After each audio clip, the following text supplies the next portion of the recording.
Ladies and gentlemen, thank you for standing by and welcome to the 10x Genomics Q4 2020 earnings conference call. At this time, all participants are in a listen-only mode. After the speaker's presentation, there will be a question and answer session. To ask a question during the session, you will need to press star 1 on your telephone. If you require any further assistance, press star 0. Thank you. I would now like to hand the call over to your speaker today, Ms. Cassie Cornell, Investor Relations and Strategic Finance. Please go ahead. Thank you. Good afternoon, everyone. Earlier today, 10x Genomics released financial results for the Q4 and year ended December 31st, 2020. If you have not received this news release, or if you would like to be added to the company's distribution list, please send an email to investors@10xgenomics.com. An archived webcast of this call will be available on the Investor tab of the company's website, 10xgenomics.com, for at least 45 days following this call. Before we begin, I'd like to remind you that management will make statements during this call that are forward-looking statements within the meaning of federal securities laws. These statements involve material risks and uncertainties that could cause actual results or events to materially differ from those anticipated, and you should not place undue reliance on forward-looking statements. Additional information regarding these risks, uncertainties, and factors that could cause results to differ appears in the press release 10x Genomics issued today, and in the documents and reports filed by 10x Genomics from time to time with the Securities and Exchange Commission. 10x Genomics disclaims any intention or obligation to update or revise any financial projections or forward-looking statements, whether because of new information, future events, or otherwise. Joining the call today are Serge Saxonov, our CEO and co-founder, and Justin McAnear, our Chief Financial Officer. In addition, Brad Crutchfield, our Chief Commercial Officer, will be available for Q&A. With that, I will now turn the call over to Serge. Thanks, Cassie. Good afternoon, and thank you for joining our call to review our Q4 and 2020 results.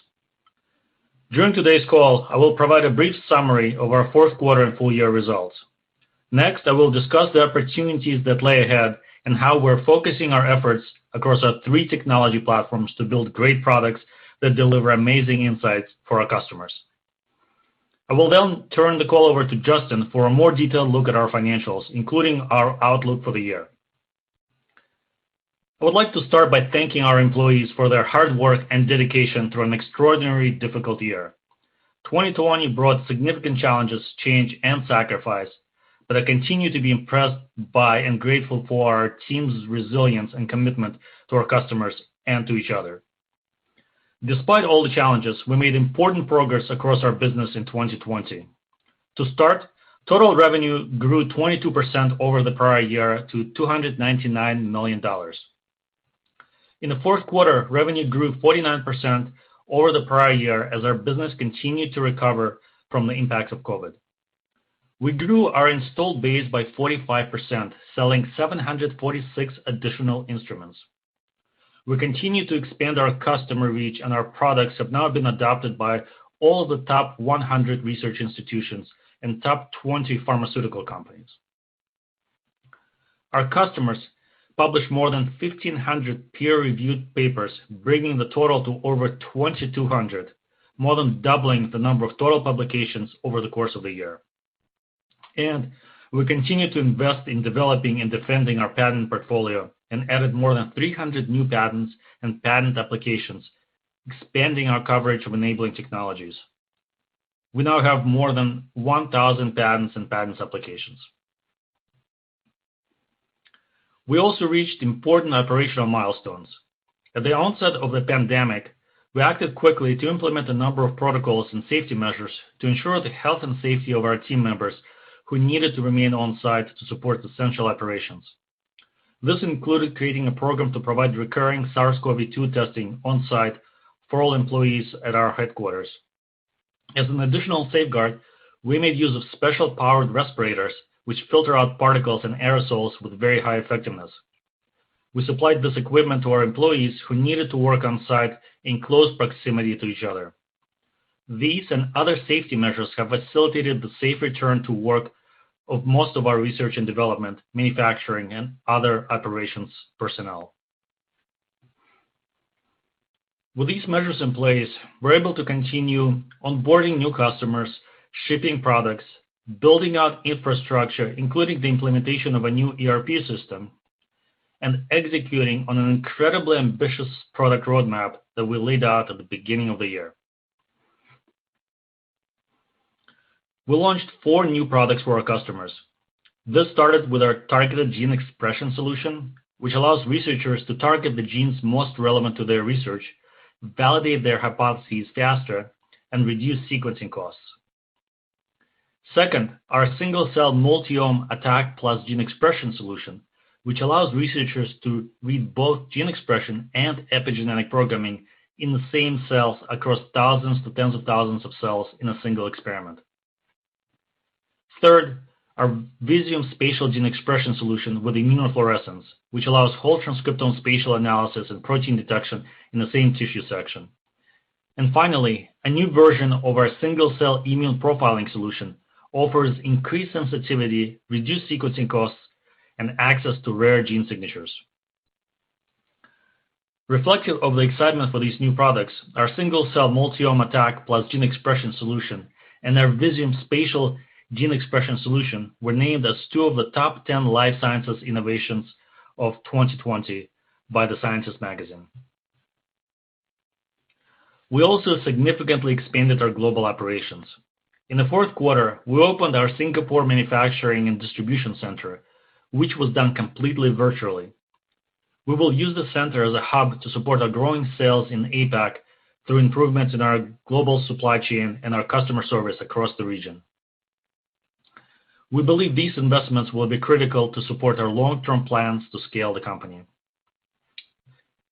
We made 2 key acquisitions in ReadCore and Cartana, which together with our early-stage initial research and development efforts are forming the foundation of our 3rd product platform in the emerging in situ field. Developing products in this field has been on our strategic roadmap for some time. These 2 acquisitions were made with that overarching strategy in mind and should help us deliver incredible new capabilities to our customers. With these acquisitions, we gained important technologies, enabling IP, and added amazingly talented people. Our team is the foundation of our company, and they are ultimately the source of all of our success. Throughout the year, we added more than 250 employees, the vast majority of which were onboarded virtually. Over 70 of these hires were in our commercial organization, bringing our total to 290 commercial employees at year end. I'm so proud of the brilliant, passionate, and hardworking individuals who continue to be drawn to our mission at 10x. And as always, we're intensely motivated by our customers' work, by their discoveries, and by their progress. Last year, the COVID pandemic presented an unexpected and acute challenge to the scientific community. Many of our customers responded with great determination to understand this disease and to develop ways of fighting it. As an example, I'd like to highlight 2 major papers published in just the last few weeks. The first, published in Nature, came from the University of California, San Francisco, where researchers used single-cell sequencing to compare mild and severe COVID patients. They discovered that patients with mild disease display a specific pattern of gene expression that coordinates the immune system's fight against the virus. In contrast, in severe disease, the patients are producing rogue antibodies that interfere with that pattern and with the proper functioning of the immune system. This points to targets for potential immunotherapies in severe patients to re-engage viral defense. The second paper, published in Cell, came from the Single Cell Consortium for COVID-19 in China, made up of researchers from 36 institutes and hospitals. This group ran a massive study performing in-depth analysis on hundreds of samples from nearly 200 patients. They were able to link key changes across large numbers of different cell types to clinical features, including age, sex, severity, and disease stage. The study revealed multiple features of the immune response that were previously not appreciated. This dataset provides a rich resource for understanding the pathogenesis of COVID-19 and for developing effective therapeutic strategies going forward. Now, while we're still navigating this pandemic, our customers have adapted to work within this new environment. We believe labs have reached a steady operating state which will continue until the pandemic is brought under control. Demand for Chromium instruments remained strong in the fourth quarter. Customer engagement drove pull-through back to pre-COVID levels, and usage in biosafety labs continues to drive incremental instrument placements. Importantly, during the quarter, we booked our first multinational correlative biomarker study involving clinical samples from 12 collection sites. We're excited about the opportunity for using the Chromium platform to improve the yield of the drug development process. Turning to Visum, the platform continued to grow during the fourth quarter, and there have been more than 80 publications and preprints to date. We're highly encouraged by the pace of adoption and growing use cases. We believe these papers provide critical validation across a number of exciting areas of research and will accelerate market adoption in our existing markets, especially in translational settings. Previously, we have talked about Visum's applications in oncology and neuroscience. While these continue to be the major drivers of Visum adoption, we're also excited by the range of new use cases that our customers have been exploring. For example, Visum is being used in studies of heart biology to understand congenital heart conditions and atherosclerosis. There is a study to understand the progression of liver fibrosis to identify targetable pathways for antifibrotic therapies. And to better understand kidney disease, customers are using Visum to obtain spatial and temporal profiles of chronic kidney injury and compare them to those from the normal kidney. Now, even with our commercial success over the past several years, it is still very early days. Looking ahead to 2021, our investments are focused around 4 key priorities. First, building out our organizational and operational infrastructure. Second, driving broader Chromium adoption. Third, establishing Visum as the standard for spatial genomics research. And finally, developing the in situ platform. Starting with our organization, we're strategically scaling our business to build ahead of demand and to drive future initiatives. As I mentioned earlier, we ended the year with close to 300 commercial employees, and we plan to hire at least 100 more throughout 2021 to support global expansion and new product launches. We're also making investments across the company in our global IT infrastructure, operations, R&D, and G&A. As a part of these investments, we have acquired land nearby to bring our sophisticated manufacturing capabilities closer to our R&D to support the rapid pace of product development. We're also hiring top talent across our company to grow every part of our organization, with plans to increase our employee base by approximately 50% over the course of the year. As we scale, we're focused on preserving and nurturing a mission-driven culture that drives us to achieve things that have never been done before. These core values have been and will continue to be a critical part of our long-term success. Turning to Chromium, we remain very early in its adoption cycle and in the impact of the single-cell revolution. Since its launch in 2016, the platform has quickly scaled to more than 2,400 instruments. And while impressive, it is still a very small fraction of our total opportunity. Our products are already starting to sweep away many of the conventional tools of standard biology, and they're doing this across all of the life sciences, across what are conventionally viewed as distinct market categories, whether it's molecular biology, cell biology, protein biology. And from the continuing interest we're seeing from new customers, it is clear that this is just the beginning. We expect that single-cell approaches will become the standard for many types of biological experiments across tens of thousands of labs around the world. Our goal with Chromium is to keep driving broad adoption and expanding from early technologists and genomics leaders to the tens of thousands of biologists focused on answering specific biological questions. We're investing to remove barriers for those new to high-content genomics and to keep increasing the utility for our more established users.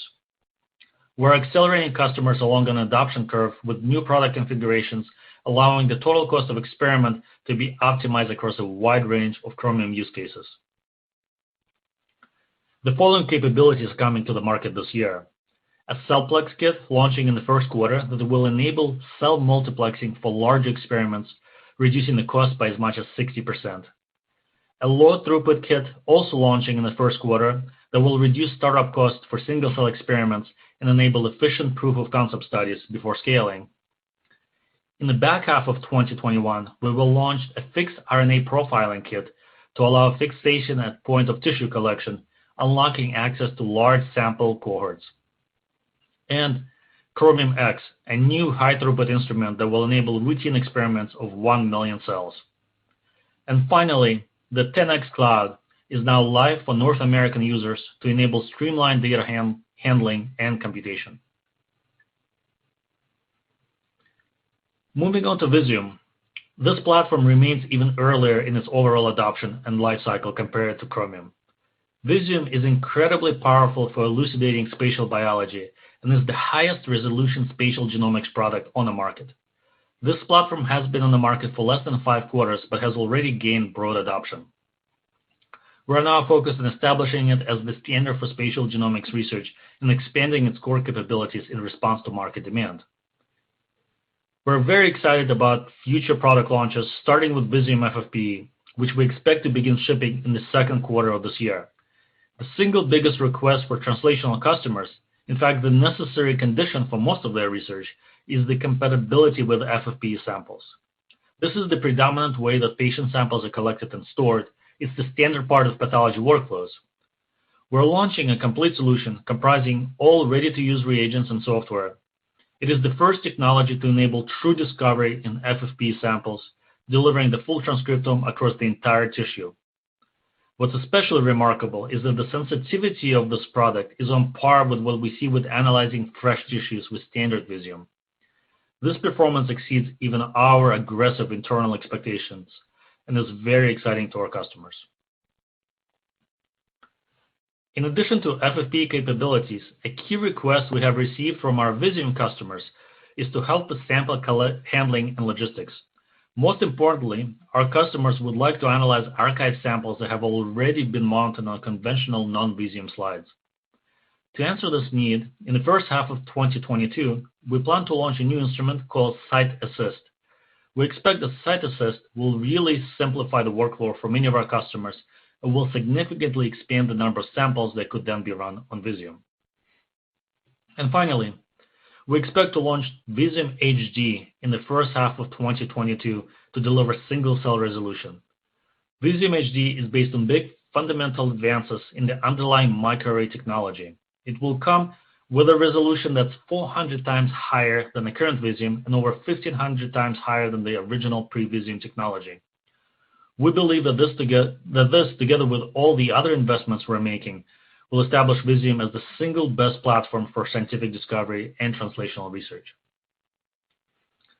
We're at the very beginning of the Visum story. The enthusiasm from our initial customers and the pace, variety, and breadth of the early publications represent a significant opportunity for the Visum platform and spatial biology as a whole. To keep driving market adoption and help our translational customers make the most of the platform, we will expand our clinical translational network this year ahead of launching Visum FFPE and highly multiplexed protein assays. And finally, with the addition of in situ capabilities, we have added the foundation for a new platform that we expect will help us address another long-term growth vector. The promise of in situ is the ability to measure large numbers of molecules directly in their native state in tissue at subcellular resolution. This is different from Chromium, Visum, or most current analytical techniques where molecules are removed from tissue before measurement. We expect to build an integrated system which can be viewed as analogous to IHC of fish-based approaches commonly used in pathology but scaled to vastly greater multiplex levels and information content. These capabilities lay the foundation for an ideal clinical instrument for tissue-based analysis. And as more insights and translational work gets done with Chromium and Visum, in situ will provide the natural format for many of these applications to be adopted in the clinic. In the long run, we expect that just about every tissue will be analyzed using at least one of these 3 approaches, whether for basic science research or for medical applications. Moving beyond 2021, let me discuss our view on the market opportunity. We previously outlined our near-term opportunity within the research tools market as those areas where people are looking to do high-throughput research. This currently represents approximately $15 billion of the more than $60 billion global life science research tools market. As more research moves to the high-resolution, large-scale approaches, more of the total life science research tools market will become available to us over time. In addition, there will eventually be many powerful clinical applications based on single-cell and spatial analysis of tissues. We expect our in situ platform will be well-positioned to bring many of those applications to the clinic. If we make modest assumptions around the numbers of potential samples and pricing, we estimate the size of this opportunity is around an additional $10 billion. Perhaps the greatest revelation in biology over the past several years is the pervasive cellular complexity that underlies just about every biological system. It turns out that every tissue harbors much greater diversity of cells and cell types than we had previously thought, all of them interacting with each other in a complex interplay of massive gene expression networks. Going forward, it is clear to us that in the future, the vast majority of biological tissue samples will need to be analyzed with single-cell context at large scale and at high resolution. And we have been investing in 3 core platforms that together will enable precisely this future for our customers as they write their stories of the century of biology. And looking ahead in 2021 now, we expect our revenues to grow more than 60% over 2020. Overall, I could not be more proud of our team for their execution this past year. Their talent, expertise, and hard work has laid a strong foundation for long-term growth. With that, I will now turn the call over to Justin for more details on our financials. Thank you, Serge.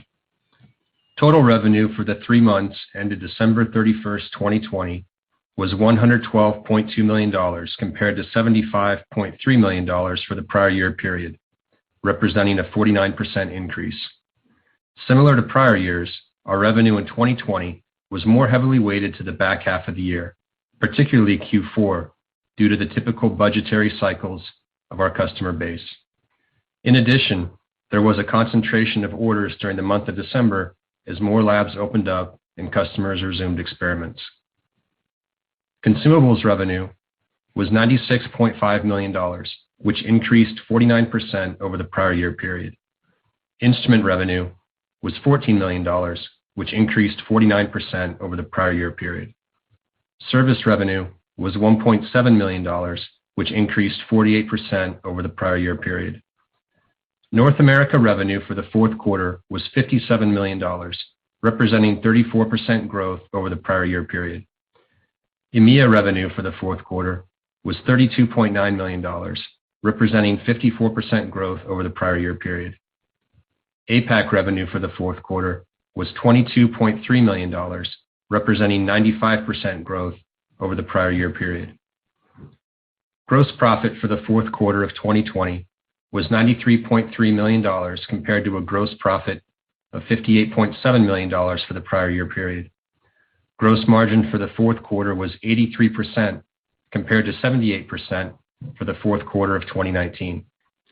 The gross margin increase was driven primarily by favorable product mix due to the next-gen transition, which did not carry the same level of royalty accruals as legacy GEM products. As the transition to next-gen products is now substantially complete, we see this level of gross margin as a high point and expect that future quarters will have a slightly lower gross margin as our newly introduced products expand to become a larger percentage of our overall revenue.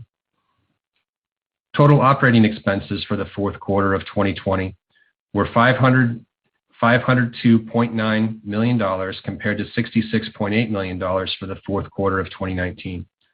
Our fourth quarter operating expenses included $406.9 million of in-process R&D expense due to the acquisition of ReadCoor. R&D expenses for the fourth quarter of 2020 were $39.7 million compared to $27.9 million for the fourth quarter of 2019, excluding in-process R&D expenses related to the acquisitions. The increase was primarily attributable to increased personnel-related costs. SG&A expenses for the fourth quarter were $56 million compared to $38.8 million for the fourth quarter of 2019. The increase was primarily due to increased personnel-related costs. Operating loss for the fourth quarter was $409.6 million compared to a loss of $8.1 million for the fourth quarter of 2019. This includes $14.3 million of stock-based compensation for the fourth quarter of 2020 compared to $5.1 million for the fourth quarter of 2019.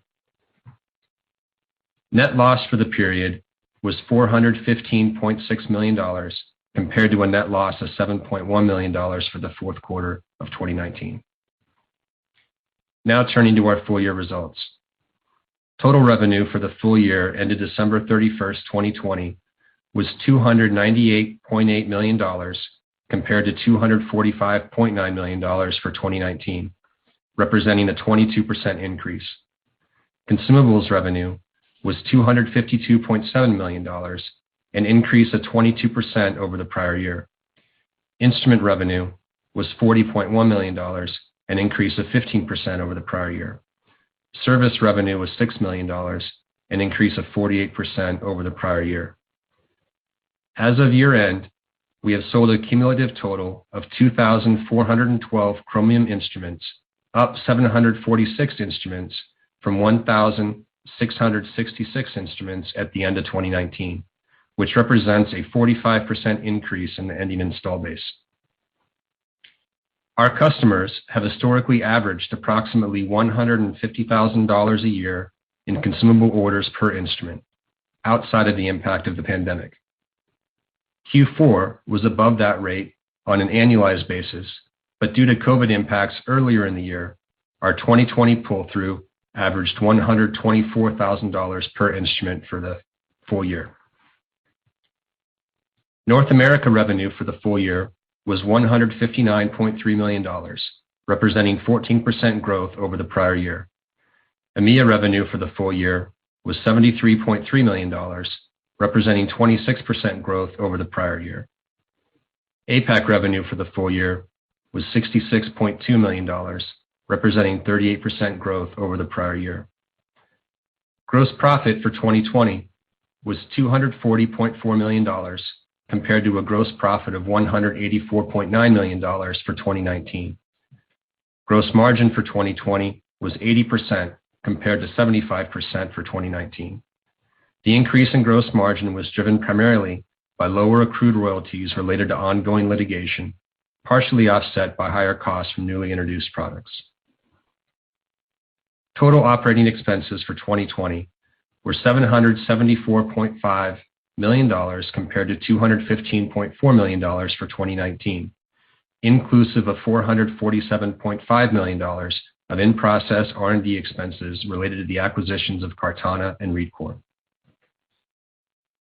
R&D expenses for 2020 were $123.4 million compared to $83.1 million for 2019, excluding $447.5 million of in-process R&D expenses related to the acquisitions of Cartana and ReadCoor.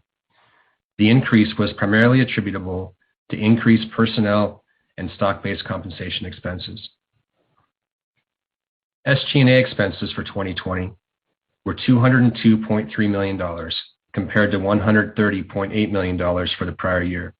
The increase was primarily due to increased personnel and stock-based compensation expenses and increased litigation expenses.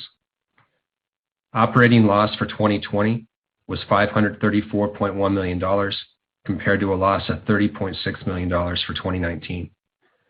Net loss for 2020 was $542.7 million compared to a net loss of $31.3 million for 2019.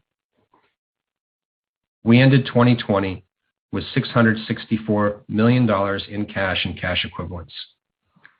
Now turning to our outlook for 2021. We expect full year revenue for 2021 to be in the range of $480 million to $500 million, representing growth of 61% to 67% over full year 2020. As in prior years, we expect revenue to be heavily weighted towards the back half of 2021, particularly in the fourth quarter. We ended Q4 with about 90% of customer labs operational at varying degrees of capacity and are still seeing a wide range of efficiencies within the COVID operating environment. Going forward, we expect this capacity to fluctuate in the near term, and we view the percent of labs open as a less important metric compared to the available capacity per lab. We don't expect much improvement in lab capacity in Q1, and Q1 will also lack the seasonality benefit of Q4. As a result, we expect our Q1 revenues will be sequentially down from Q4. While the most visible impact of COVID-19 on our business has been customer lab closures and reduced capacity, we are also managing supply chain and logistics risks. These have not caused significant disruptions to date, but our customers are subject to similar risks, which could limit our customers' ability to perform experiments. It's an ever-evolving situation that we are tracking closely. As we enable the century of biology, we will continue to aggressively scale the company. In 2021, we are focusing our investments on R&D to continue our rapid pace of product development and innovation, intellectual property to protect our products and scientific advancements, our commercial organization to continue to build our sales and support teams and adequately address the interest we are seeing from the biopharma and translational markets, and finally, on our operational capabilities to ensure we have a solid foundation to enable our future growth. At this point, I'll turn it back to Serge. Thanks, Justin. I'm so proud of our team and of our achievements in what turned out to be an incredibly challenging 2020. While the pandemic is not over, we anticipate that it will be brought under an increasing measure of control as we progress through the year. Next week, we're hosting an inaugural virtual event called Experience, where we will share details about the work of our customers and upcoming products. I look forward to seeing you all there. Overall, there are many reasons to be optimistic as we look to the coming years and beyond. The pandemic brought into a sharp relief the need to accelerate the mastery of biology and the importance of our mission. And looking beyond the current pandemic, advances in the life sciences are poised to transform the world in massive ways. We anticipate vast long-term opportunities ahead of us and intend to keep scaling the company and investing aggressively to capitalize on them. With that, we will now open it up for questions. Operator? All right, so as a reminder, to ask a question, you will need to press star 1 on your telephone. To withdraw your question, press the pound key. Please limit yourself to only one question and one follow-up question. Please stand by while we compile the Q&A roster. Our first question comes from the line of Doug Schenkel from Cowen. You are now live. Hey, good afternoon, guys. I'm actually in the office, but on my cell phone. Hopefully the reception's okay. 10x has always been a company that's done a fantastic job balancing high gross margins, which is, of course, attractive to investors, with innovation that makes new technologies accessible via ease of use, quality, and oftentimes reduced price per unit for the customers. I'm recognizing that you noted in your prepared remarks that you're close to a high watermark with gross margin.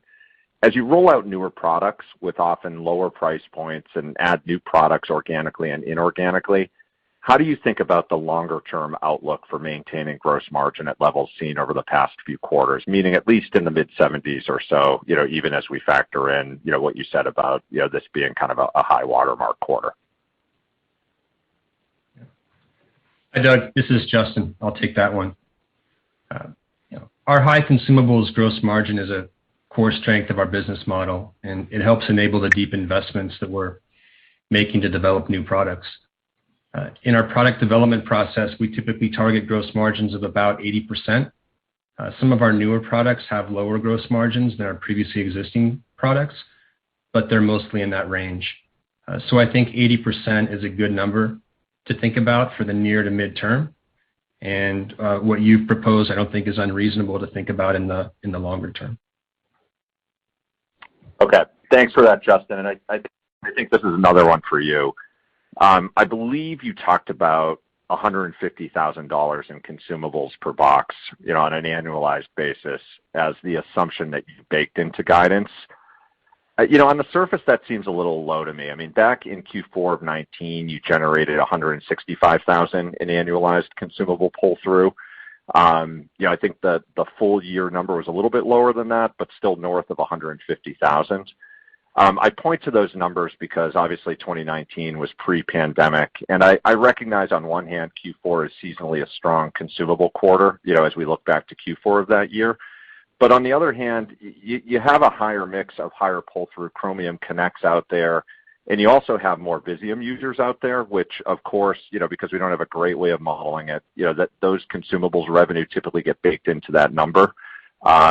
So it's just not clear that your 2021 revenue guidance embeds an assumption that that is kind of consistent with what we've seen trend-wise absent COVID and what we've seen in terms of increased Visium adoption.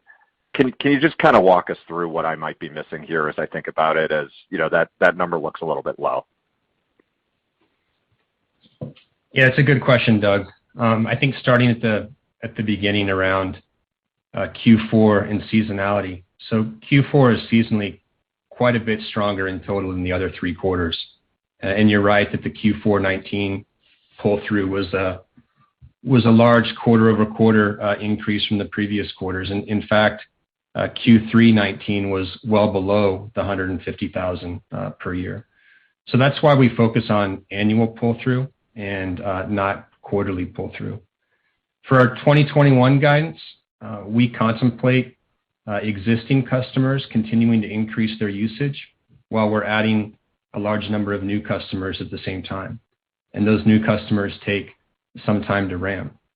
We've previously said that around 150,000 or slightly above that is a good pull-through number to use as we balance the increasing utilization of existing customers against this ramp-up of the new placements. And as far as the Connect goes, that is having some impact on the ASP when we look at the ASP between the Chromium Controller and the Chromium Connect. But that's a niche product and it's very early on, and so that isn't making a material difference in our average pull-through as of yet. All right. Thanks again, Justin. Thanks, Doug. Next one on the queue is Tycho Peterson from JP Morgan. You are now live. Hi, good afternoon. This is Julia on for Tycho. Thanks for taking the question. So staying on the pull-through question, I know you noted at our conference that some of your oldest customers are at $1 million annual pull-through, and you also have Visium FFPE and CytAssist coming to unlock sample volumes. But at the same time, as you add new customers, they also weigh on throughput, at least initially. So I know you said 150K as a good number for 2021, but as we look longer term, what do you say is the pull-through potential of Chromium in the out years? Are you still thinking about 200K by 2023, which is, I believe, a data point you previously provided, or do you now think there's significant upside to that? This is Justin. I'll take that one as well. It's a great question. There's a number of factors that are going to contribute to that. As we're adding an ever increasing number of new customers each year and introducing new products like Visium, the new capabilities on Visium, the Chromium Connect, the Chromium X. It's going to take some time for those products to ramp up and for us to see how they actualize in reference to our expectations. But the thing that I think is remarkable is that our pull-through has maintained, outside of the impact of the pandemic, but has maintained itself in that high 140 to 150 range.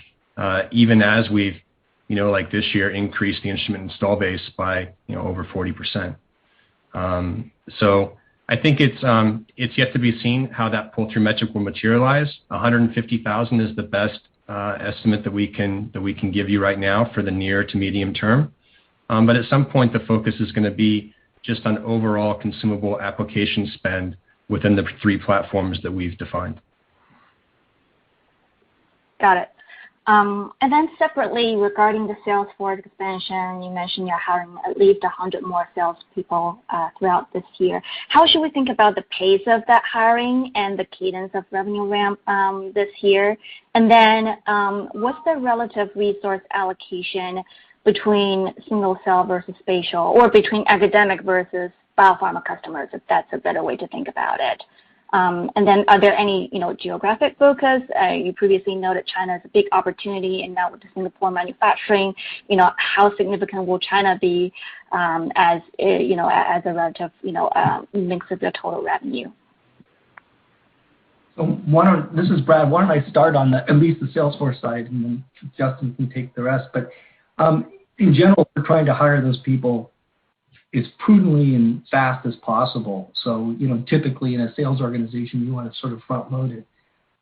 Growing so much and we're adding so many people, and we're also really having to make up for the fact that we had a little bit of a pause as we were trying to understand the course of the pandemic and what it would ultimately impact our business. So in general, we will add at least 100 people this year. Expanding pretty much across the organization, but you call out China as a real opportunity for us. And there we continue to add commercial partners as well as our own team members so that we have a very good view of what's going on in China.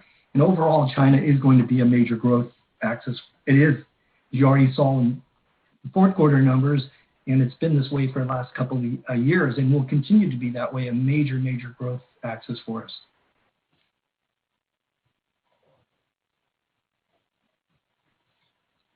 I think that covered it, Brad. Was there any more to that, Julie? The resource allocation between academic and biopharma customers? Well, I'll just touch on that. We are building out a focused strategic account sales force to deal with pharma and biotech, but mostly pharma and large pharma on their validation side of the house. In other words, outside of the discovery realm, which we certainly can handle. So in that sense, we're building a lot more capacity and even internal capabilities to understand and really provide the right kinds of products and documentation that's needed to say that translational into the drug discovery validation process. Got it. Very helpful. Thank you. Yeah. Next question comes from Tejas Savant from Morgan Stanley. You are now live. Hey guys, good evening and thanks for the time here today. I'll start with one on Chromium for you perhaps, Serge. You've got the Connect launch underway. The Chromium X, I believe, comes with a $100,000 ASP launching in the back half of the year. So how do you think about upside to that 50 to 55K range instrument ASP? Should we be thinking of closer to sort of 60K come year end? And then in terms of distinguishing the value proposition, you've spoken about sort of walk-away automation as being the defining sort of feature on the Connect, and then you've got the high-throughput PopSeq users as a target for Chromium X. How are you thinking about sort of reinforcing that messaging with your customers? And then have you had any early discussions with your PopSeq sort of potential user base just yet following the launch announcement in January? Thanks, Tejas. So I'll start with that. The questions focused on the X. So we certainly have been talking to customers. I would emphasize that it's not just sort of the PopSeq application that the X is aimed at. In fact, probably mostly at other things. And there's plenty of applications like immune profiling, like looking at scaling up atlasing efforts, looking at more cells, combinatorial drug screens, combinatorial CRISPR screens. This is where some of the most intense kind of demand is coming from. So we certainly have been talking to customers about these, and I think that was the interest that motivated the development of the instrument in the first place, and we have, if anything, have been grown more excited by the potential and what we're hearing from customers. So I think that's the Chromium X. In terms of Connect, it's the same story. Justin alluded to this before, but the walk-away automation has been the the rationale for the Connect and specific biopharma customers. But again, during COVID, there's an expanded use of set of cases that have emerged around, because people are constrained around when they can actually be in the lab, when they can run things. So the Chromium Connect has the advantages that are particularly relevant now. So that's how the instruments are evolving. I'll let Justin touch on the ASP part of it. Yeah, so for the Chromium X, the pricing isn't final yet. And as far as the ASP range goes, 50 to 55,000 is what we've talked about in the past for Chromium. The average ASP, including Chromium and Chromium Connect, for 2020 is still in that 50 to 55 range.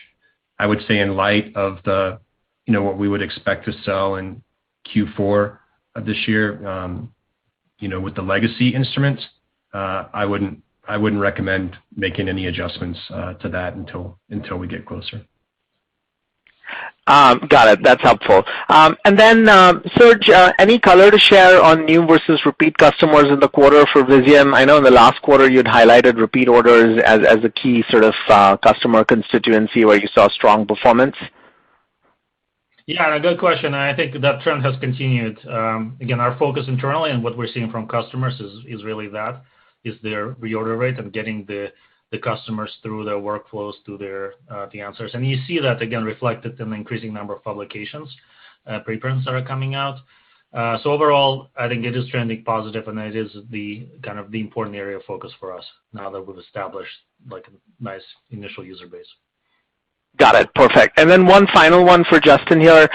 In light of your comments, Justin, around sort of this 50% increase in headcount, should we be sort of just extrapolating from that to sort of, $120 million per quarter sort of OpEx run rate with a 40-60 R&D versus SG&A split? Is the math sort of right at a high level on that, or could it be, sort of similar but more front-end loaded, more back-end loaded through the year? How are you thinking about that? Yeah, so good question. We are planning to grow headcount by 50% this year. Most of the hires are going to be in R&D, followed by commercial, and then G&A or operations and G&A after that. I would more heavily weight it towards the front half of the year, and more heavily weight it towards R&D. Perfect. Super helpful. Thanks, guys. Next one on the line is Derek DeBruin from Bank of America. You are now live. Hey, good afternoon. So a couple of questions. So can we talk about the new multiplex application? I mean, you say it sort of saves customers 60% in cost. How is that 60%? Is that 60% on sequencing cost? Is that 60% to you? Basically, the question is like, are you expecting just the higher volume experiments to make up, any sort of potential price erosion on your end? Yep. Yeah, no, it's a good question. It's an important question that we thought a lot about. So this is an average estimate for like what we expect customers who are using it to save, inclusive, like overall on their experiments.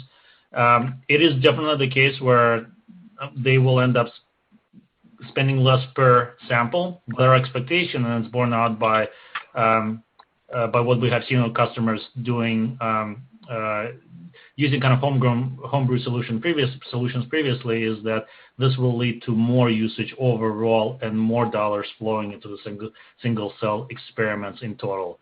So the sort of the drop per sample cost in the reduced cost per sample should materialize in higher overall spend. Maybe not right immediately, but certainly over time. Got it. And can you talk a little bit about the forward monthly order growth rate? I mean, you provided on the last couple of calls just some clarity on some color on what you're sort of seeing.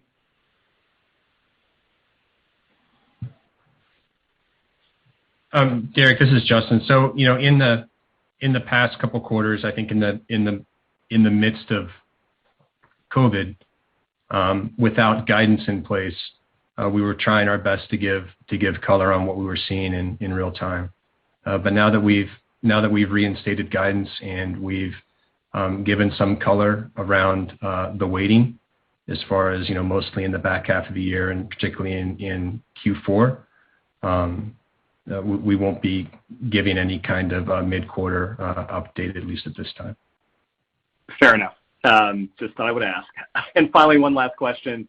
Can you talk a little bit about how much you have embedded into your current guidance for recent new product launches in 2021?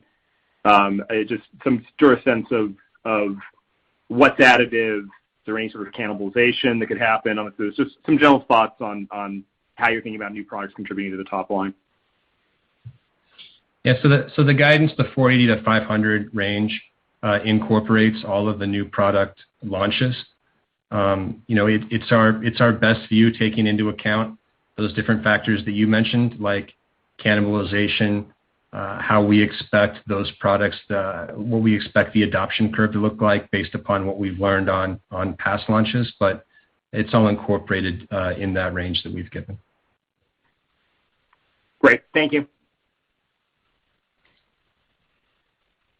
Next one on the queue is David Westenberg from Guggenheim Securities. You are now live. Thank you for taking the question. So in terms of the new product launch in the low throughput area, how should we think about the transition speed of your customers in terms of dabbling in their toes into single cell to full believers of single cell, and how should we think about the impact of that low throughput kit on that transition speed, just based on your early customer experiences? Hey, David, this is Brad. I'll take that. As we've not launched the kit right now, we really don't know, but we do think we have a very good kind of view of the two reasons that this kit's important. One, as you've already pointed out, is it gives people an opportunity that are new to 10X to try and do sort of pilot studies, and those usually can be used to help gain grants and funding, and in some cases even a budget allocation within a laboratory. The other side of it for us is and this is where I'm cautiously optimistic this could be very important, is giving customers that are more experienced customers a test bed to test experimental workflow, work out sample prep procedures, all the time courses of the way they harvest samples. All of that can be worked out in a much more lower cost environment to measure the likelihood of success of an experiment. So those are really the two things that will drive that.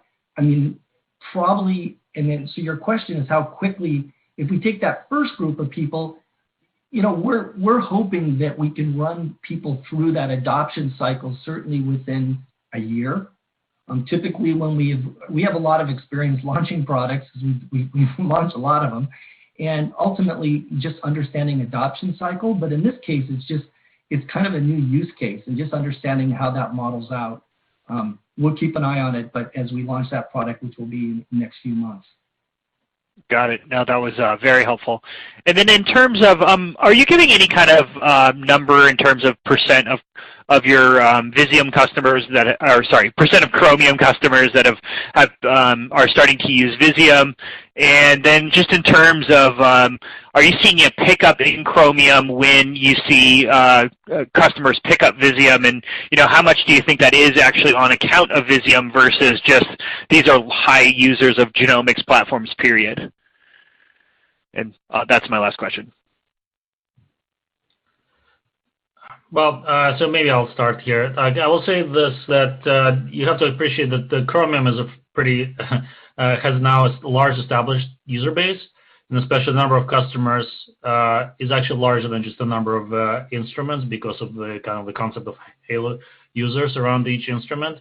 So, and then if you looking at the math, the number of Visium customers, a very large fraction of them are existing Chromium users as well. So, the fraction of Chromium people who are using Visium is not trivial, but it's also not very large, right? That's how the math works out. I would say, as far as it being a driver, I'm not sure if that's material right now. Probably on the margin, there is some sort of some additional Chromium usage that might happen, or vice versa. But I don't think that's the sort of the cross reinforcement is that material at this stage. Thank you. Next one on the queue is Dan Arias from Stifel. You are now live. Hey, good afternoon, guys. Thanks. Serge, maybe just on a few of the new products and thinking about the range of capabilities that you're kind of looking to enable here with the X instrument, but then also the lower throughput kits. Are you able to give us sort of a rough cut on the customer base just in terms of, how many or what percentage want to look at 10,000 cells at a time versus 100,000 versus 1 million? I know that's probably hard, but it would just be helpful to understand the buckets a bit, if possible, when we just think about who these products are targeting at this point and how many of them will really be helped once they have access to them. Yeah, I mean, it's a good question, and like you said, it's a hard number to pin down, and in fact, it's a moving number to pin down. If you went back just a few years ago, the number of people interested in 1 million cell experiments would have been, essentially zero, maybe 1 or 2 in the world. It certainly has increased now, like, referencing the applications I mentioned earlier, immune profiling, combinatorial screens, especially with the rise of sort of CRISPR screening applications, that has been significant. So I would say, that number of people who are the cutting edge and would be interested in, many hundreds, thousands of cells or million is, it exists. It's not huge, but it's not trivial either, right? And we expect that kind of looking at the pattern of single cell usage and the scaling up of the last 5 years, we anticipate that people will keep moving up that year, and we certainly will help them along as well. Okay, and then maybe just on the fixed RNA profiling kit that's coming later this year, is the idea to launch targeted and whole transcriptome at the same time, or will one be in the market before the other? And then I guess relatedly, will they both be launched at some point this year? Thanks. So the question specifically for a fixed RNA profiling kit? Yeah, please.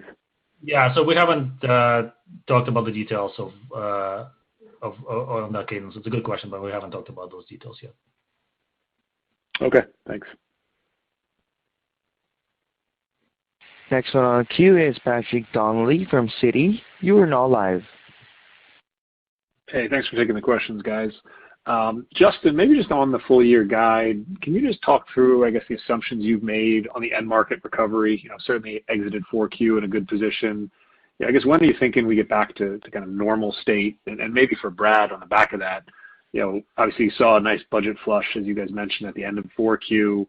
Have you seen any slowdown, I guess, in January as you kind of, as that spend kind of played out? Was there kind of everyone taking a breath in January, or did the strength kind of continue so far this year? Hey, Patrick. Good question. When we thought about guidance for this year, we really looked at the first half and the back half. And I think for the first half, as we shared it in detail, at least for Q1, we really don't expect much improvement as far as the lab capacities go. And really, I think that's the case for Q2 as well. I think we're optimistic around the back half of the year, and that's why we talked about the weighting in more the second half of the year, particularly Q4. But this assumes that things will start to turn around in Q3, but won't really be felt until Q4. Yeah, and Patrick, as far as the start of the year, typically, January is slow. I think this year it was a little bit larger because, let's face it, the news in December was pretty dire, and we certainly saw some headwinds as case counts were spiking, and again, sort of the doom and gloom was the prevailing feeling. We certainly have seen that improve in the last 3 or 4 weeks, 3 weeks probably, and ultimately there's probably, and as Justin described, there is some aspect of pull in, and that's contemplated in our guidance. No, that's helpful. And then just maybe on the FFP launch, as that's nearing, maybe can you just talk through the potential customer conversations there? I mean, has there been a part of the market kind of holding off on adoption until this was available? I'm just curious what the conversations have been like around this ahead of the launch.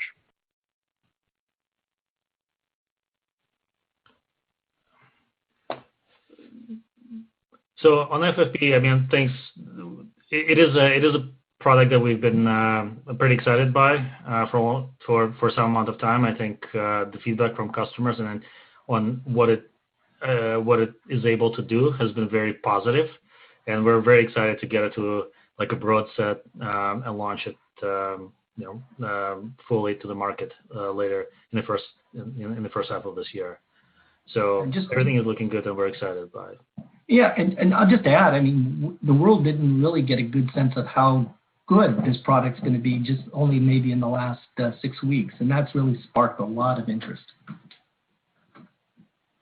Yep, that's helpful. And maybe last one, just on the in situ side, obviously a big investment year, more than certainly the revenue side, obviously, but what has feedback been from customers since the deal, just in terms of interest of using it complementary with Visium?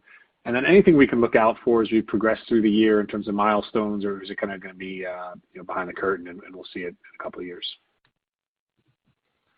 Well, interesting question, right? Because the interest has certainly been there. Just like you guys have been asking a lot of questions about in situ after the deal, customers have certainly been very interested as well.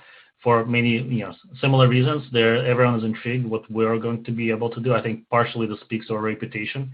We've built great products before, so I think people are expecting big things from us. As far as going forward, I mean, we're focused right now on developing the platform. There's a lot to do. This is a very challenging, generally technology area to build products in, and we are investing to build awesome products for our customers. That's our focus right now. When we're further along, we'll talk about it. All right, appreciate it, Serge. Next one on the line is Matt Sykes from Goldman Sachs. You are now live. Thanks for taking my question. Just a more high-level question. I know we've talked a lot about the headcount increase you guys plan to do over the course of the year. I'm just curious more on the qualitative side. How competitive is that market, both on commercial and R&D, and has it gotten tighter over the course of the last year, and do you expect it to get tighter over the course of this year?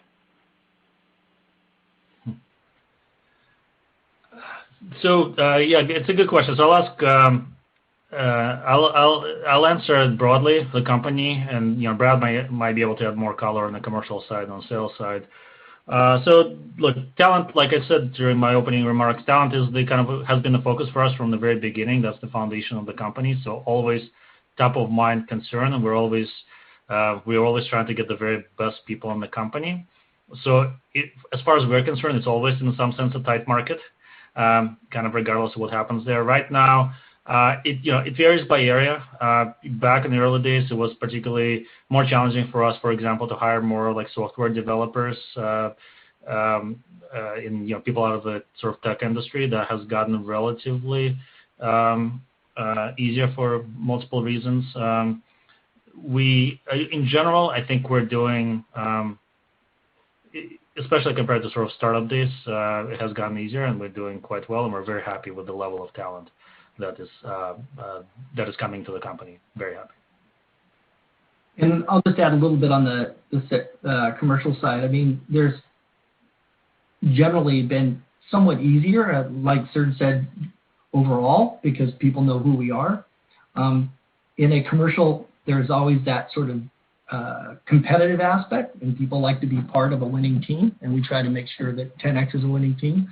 So overall, it's improved, but we also have a very high standard, so the yield is not very high in getting people through the interview process. Great, thanks for that color. And just one last one. I know you guys have talked about lab capacity. I'm just wondering, as you look out regionally where you guys are there any differences in the cadence of capacity within labs across different regions, or is it pretty much the same cadence that you're expecting as we get towards the back half of the year, the capacity to go up? Yeah, maybe I'll just take that. There's a complete range. I mean, in places like China, it's kind of back to what I would consider normal, and even generally across Asia, we've seen that stabilize fairly quickly. Europe is, with the exception of the UK, is continued to open up and function at an increasingly improved capacity. And in AMR, we see it's kind of all over the board. Early on in the quarter, or let's say towards the end of the quarter, I should say, we saw certainly some issues in Southern California as there was a spike there. But overall, we've kind of reached that point where there is some level of attenuation, but we, as I think Justin's pointed out, we're going to have to see the impact of the vaccine before we see any material change going forward. Great. Thanks very much for the color. Appreciate it. There are no further questions at this time. This concludes today's conference call. Thank you for participating. You may now disconnect.